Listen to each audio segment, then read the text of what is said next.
Hi, my name's Dylan. I'm doing the final for the 16 fundamental truths in the Assemblies of God. So let's start. The first fundamental truth I want to talk about today is the scriptures being inspired. I believe that as Christians, we know this, we know the Lord has inspired the scriptures, but I think sometimes we forget it and we just kind of see words on a page. But what I want to point out is that the Bible is God inspired. The best way I have heard it put is the Bible is the literal thoughts of God put on paper for us to read.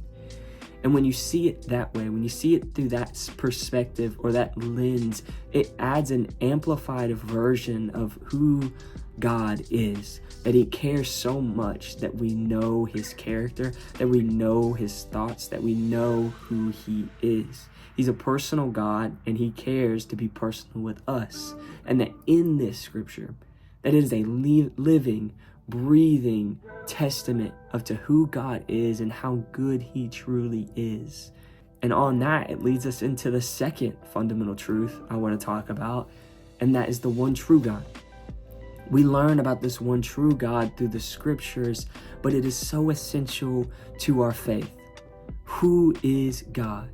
Is Jesus God? These are questions that we must answer before we move forward to any deep theological conversation. We must establish who God is and where he is in our life. We must have faith that everything inspired in the scriptures is truly who God is. The third truth I want to talk about is the deity of Jesus. We talked about God and we've talked about the inspired scriptures, but who is this man named Jesus? Well, we know that he is part of the Trinity. We know that he is part of this Godhead. But who is he? He is fully man and he is fully God. And how can that be possible? He's 100% man, 100% God.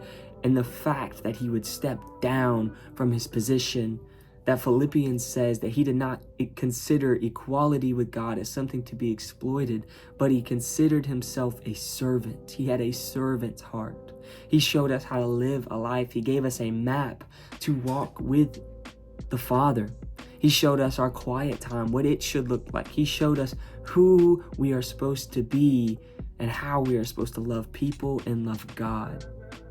But he also is God, which is so amazing for us and gives us such a great hope that our God cares so much about us that he would step down from where he is and come into our lives and come into our skin and our flesh, the stuff we battle with. It says that he was tempted in every which way and that he has overcome it.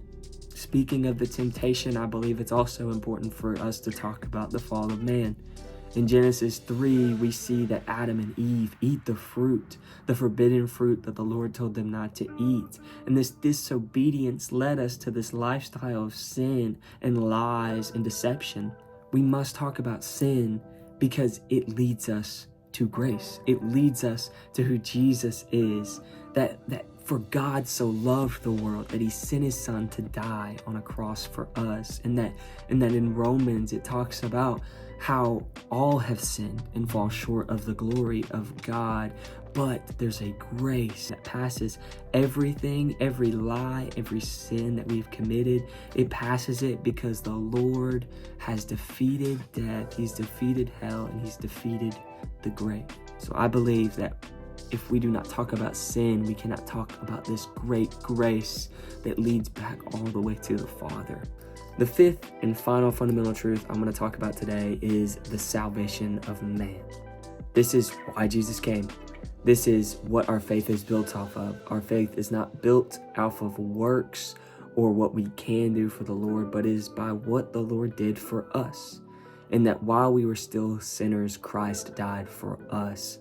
So that in this salvation is so essential to our daily walk with Jesus. It is the reason we can go straight to the Father with our prayers. And the reason is because we have a mediator and his name is Jesus. So understanding salvation and how one can be saved is so essential to our walk as Christians and as our walk as ministers of the gospel, because how can we share of a gospel that doesn't have a salvation, that doesn't have a truth, that doesn't have Jesus? I hope you got something out of today. I hope that the Lord is just touching you in ways that I'll never know through this video. But I'm believing that God will reveal even more things to me and reveal even more things to you. Thank you.